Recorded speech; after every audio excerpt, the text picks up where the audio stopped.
ইতিহাসটা খুঁজে দেখবেন, যত মানুষ বড় হইছে বলে মায়ের দোয়া ছাড়া, বাবার দোয়া ছাড়া বড় হইতে পারে না। ওরে বাবা, আজকে যে সমাজের মধ্যে দেখা যায় মাকে বাবাকে খোঁজ খবর নেয় না।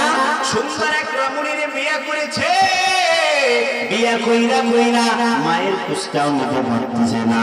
মাকে গালি দেয়, মাকে গালি দেয়, বাবাকে গালি দেয়। ওরে বাবা,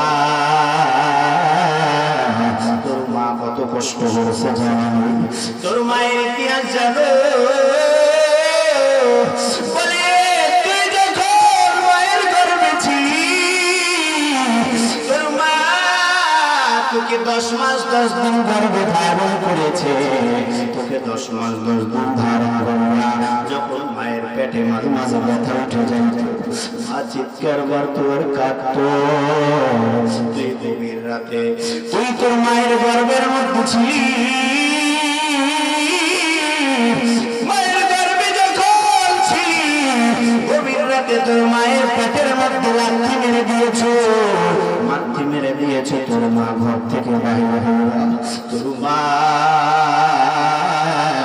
সবার আড়ালে গিয়ে গিয়ে গিয়ে গিয়ে চিৎকার করে আর কাঁদে আর বলে মালিক, ও আল্লাহ, ও আল্লাহ, আমার যত কষ্ট হয়, ও আল্লাহ, আমার যত কষ্ট হোক না কেন, আয় আল্লাহ, আমার সন্তানের জানি কিচ্ছু নাই। ওরে মালিক, তুই ছোট্ট ছিলি, কিচ্ছু বুঝতি না, তোর মাথায় সাধারণ জ্ঞান ছিল না, তোর মাথায় ভালো করে মেধাটাও ছিল না।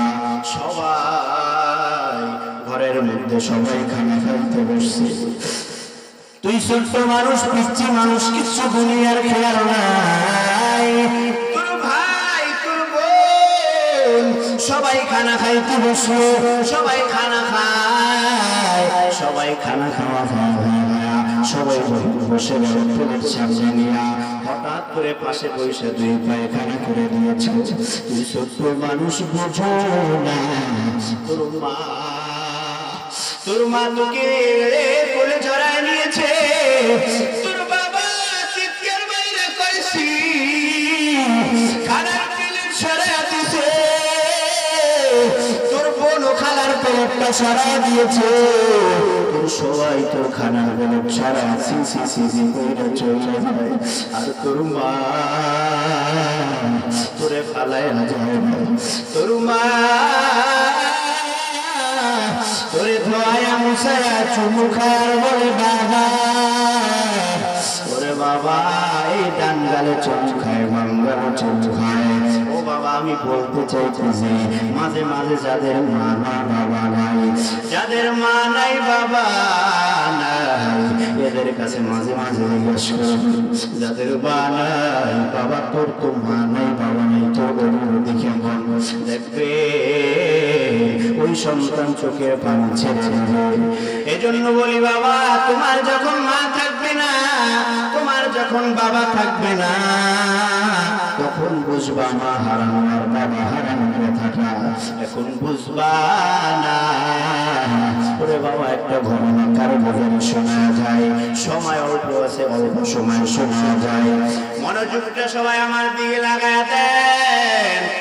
এক যুবক ছিল, একটা যুবক, ওই যুবকটার বাবা ছিল, বাবা ছোটবেলাতে কোলে মার কোলে রাইখা দুনিয়া থেকে চলে গেছে। মা ছোটবেলা থেকে লালন পালন কইরা বড় বানাইলো, মায়ের কোলের থেকে যখন বড়টা বানায় নেয়, ওই মা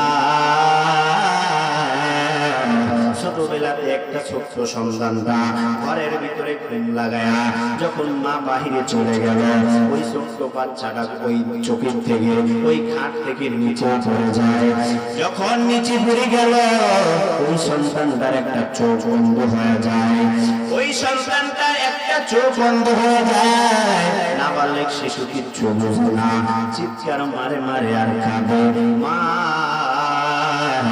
গরিব মানুষ, গরিব হয়ে গেল। ওই মা এত গরিব বাবা নাই, ছোট রাইখা গর্ভে রাইখা বাবা চলে গেছে। ওই সন্তানটা যখন চোখটা বন্ধ হয়ে যায়, চোখটা অন্ধ হয়ে গেল। ওই মা যে টাকা পয়সা চোখটা ছিল ডাক্তারের কাছে নিয়ে চলে যায়। ডাক্তার সাহেব জানায়া দেয় যে এই সন্তানটার যদি এই চোখটা লাগানো না হয় তাহলে এই সন্তানটার আর চোখটা নষ্ট হয়ে যাবে। ওই মা ডাক দিয়ে বলে, ডাক্তার সাহেব একটা চোখের দাম কত হবে? বলে কোটি কোটি টাকা দাম হবে। এই সন্তানের চোখটা মা লাগায় দেয়। ওই মায়ের চোখ একটু খুলে লাগায় দেয়। এই সন্তানটা যখন চোখ হয়ে যায়, সন্তানটা আস্তে আস্তে আস্তে আস্তে বড় হয়ে যায়। এই সন্তান যখন বড় হয়ে গেল, এই সন্তানটা যখন বড় হয়ে যায়, কলেজে পড়ে, কলেজে পড়ার পর হঠাৎ করে মেধাবী ছিল, বড় একটা চাকরির লেভেল হয়ে যায়। এই মেয়েটা, এই ছেলেটা যখন বড় হয়ে যায়, ভালো মেধাবী ছাত্র, দেখতেও সুন্দর, চেহারা গঠন পূর্ণালীও সুন্দর। এই সন্তান যখন বড় হয়ে যায়, সুন্দরী একটা কলেজে আর একটা মেয়ে ছিল, কোটিপতি বড় লোকের মেয়ে। এই মেয়েটা এই ছেলেটাকে পছন্দ করে নেয়। যখন এই ছেলেটাকে পছন্দ করে নেয়, ওই মেয়েটা বলে, আমি তোমাকে বিবাহ করতে চাই। ওই ছেলেটা ঘরের ভিতরে যায়, মাকে জানা দাও, ও মা, ও মা, আমি তো আমাকে ওই মেয়েটা বিবাহ করতে চাই। ওর বাবার তো কোটি কোটি কোটি কোটি টাকা। ওই মা জানায়া দেয়, ও জানায়া দেয়, ও জানায়া দেয়, বাবা আমরা তো গরিব, গরিবের সাথে বড় লোকের সাথে মিলে না, আমরা তো তাদের লেভেলে নাই, তারা তো অনেক পরের লেভেলে, তারা তো অনেক কোটিপতি। ছেলেটা জানায় দাও, মা ওই মেয়েটা আমাকে বড় মহব্বত করে, আমি ওরে মহব্বত করি না, না আমি ওরেই বিবাহ করব। এই মেয়েটা যখন, ওই মেয়েটা প্রস্তাব দেয়, তুমি গরিব হও সমস্যা নাই, আমি তোমাকে বিবাহ করব। ওই মেয়েটা যখন বলে, এই ছেলেটাও রাজি হয়ে যায়। মায় বলে, মা ডাক দিয়ে বলে, বাবা তোরে আমি ছোটবেলার থেকে, তোর বাবাও ছিল না, আমি লালন পালন করলাম, এখন আমার কথা শোনো না। ওই ছেলেটা মেয়েটা বিবাহ হয়ে যায়। বড় লোকের মেয়ে যখন বাড়িতে নিয়ে আসে, ওই মেয়ে আইসা কিছুদিন থাকার পর এই সন্তানটারে জানায় যে তোমার মাকে তো দেখতে ভালো দেখা যায় না, তোমার মার চেহারা সুরত ভালো না, তোমার মা গরিব, তোমার মা যদি আমার সাথে থাকে আমি তোমার মায়ের সাথে থাকবো না। যখন এই কথা জানা দেয়, ওই ছেলে ওই মেয়ের ভালোবাসা পাইয়া, ওই ছেলে মেয়েটা ওই ছেলেটাকে অফার দিয়া দেয় যে আমরা এই বাড়িতে থাকবো না, তোমার মা এই বাড়িতে থাক, আমরা শহরের ভিতরে চলে যাব, গিয়া ভালো ফ্ল্যাট বাসা নিব, তুমিও চাকরি করবে, আমিও চাকরি করব। এই মেয়েটার বুদ্ধি পায়া ওই ছেলে চলে যায়। এই ছেলে চলে যাওয়ার পর কিছুদিন পর, অনেক বছর হয়ে যায়, মার কোনো খোঁজ খবর নেয় না। মা কাঁদতে কাঁদতে কাঁদতে কাঁদতে একটা চোখ থেকে বন্ধ হয়ে যায়। বলে বাবা, হঠাৎ করে একদিন তিন মা সন্ধান পায় ছেলে, ওই ছেলের বাসা ওই শহরে। এই মেয়েটা, এই মহিলা সন্তানের খোঁজে ওই শহরের মধ্যে ওই বিল্ডিংয়ে চলে যায়। যখন চলে যায়, চলে যায়, ওই মহিলা যখন চলে যায়, গেটের সামনে গিয়ে দাঁড়ায় যায়। গেটের সামনে দাঁড়ায়া, এই গেটের সামনে দাঁড়ায় কলিং বেলে যখন চাপটা দিয়ে দেয়, ওই সন্তান ঘরের সামনে ঘরের সামনে আসার পর আইসা যখন গেটটা খুলে, কইলা তাকায়া দেখি সামনে ওর মা, একটা চোখ নাই। ডাক দিয়া বলে, তুমি কে? তোমার তো আমি চিনি না। ওই বা ডাক দিয়া বলে, বাবা আমি মা তোর জন্য কত কষ্ট করে তোর বড় করলাম, বাবা তোর মা তোর বাবা আমাকে সাইরা, আমাদেরকে সাইরা করে ছোটবেলায় তোর বাবা দুনিয়ার থেকে চলে গেছে। আমি মানের বাসায় কাজ করে করে তোর বড় বানাইল। ওরে বাবা, আমি তোর বাসায় আসছি তোর টাকার জন্য আসি না। আমি বাবা, আমি মা তোরে দেখার জন্য আসছি, তোর কাছে আমি টাকাও চাইতে আসি না। আমি তোর কাছে পয়সা চাইতে আসি না। বলে কেন আসতো? বলে তোর দেখার জন্য আসছি। ওই ছেলে ডাক দিয়ে বলে মা, তোমার মতো গরিব, তোমার মতো এরকম গরিব ফ্যামিলি আমাদের সাথে যায় না, তুমি চলে যাও। তোমার মতো মহিলা আমার বাসায় কখনো যাবে না। এই মহিলা চোখের বাণী সাইরা কাইদা ওই জায়গা থেকে বাড়ি চলে আসে। এই সন্তান বড় একটা অফিসের মালিক হয়ে যায়। হঠাৎ করে ওই পুরানা এলাকার ওই অফিসার হয়ে যাওয়ার পর ওই অফিসারের যে পুরানা এলাকা, যেই এলাকায় তার মা থাকে, ওই এলাকায় তার একটা প্রোগ্রাম হয়, একটা অনুষ্ঠান যুবকেরা করে। ওই যুবকেরা ওই যুবকটারে প্রধান অতিথি হিসাবে দাওয়াত দেয়।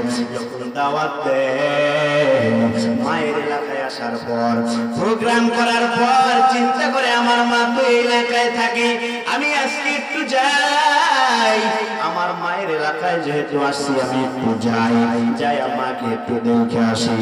এই যুবক প্রোগ্রাম কইরা যখন মায়ের বাড়ির দরজায় কিনারায় গিয়েছে, দরজার কিনারায় গিয়া মাকে একটা মা বলে ডাক দেয়।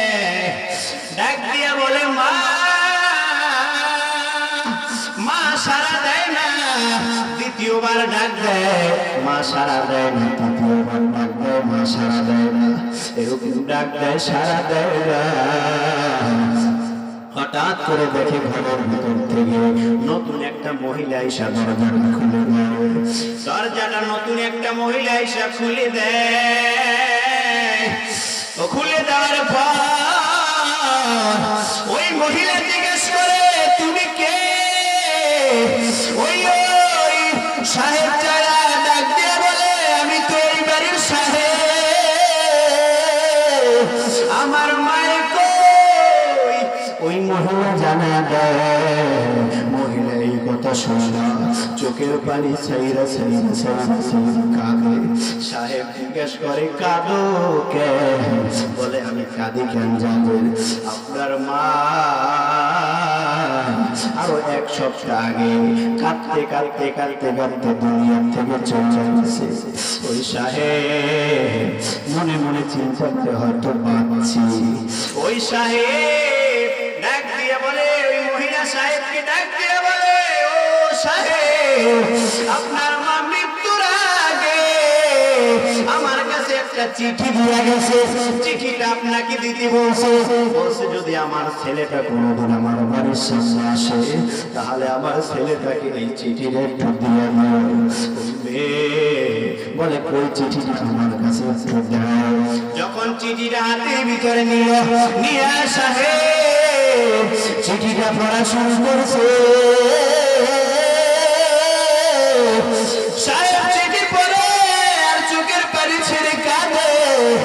আর চিঠিতে ওই মেয়েটা জিজ্ঞাসা করে, ও সাহেব আপনার মা চিঠিতে কি লিখে গেছে? ওই সাহেব ডাক দিয়ে বলে, আমার মা চিঠিতে কি লিখছে জানো? কি লিখছে? বলে আমার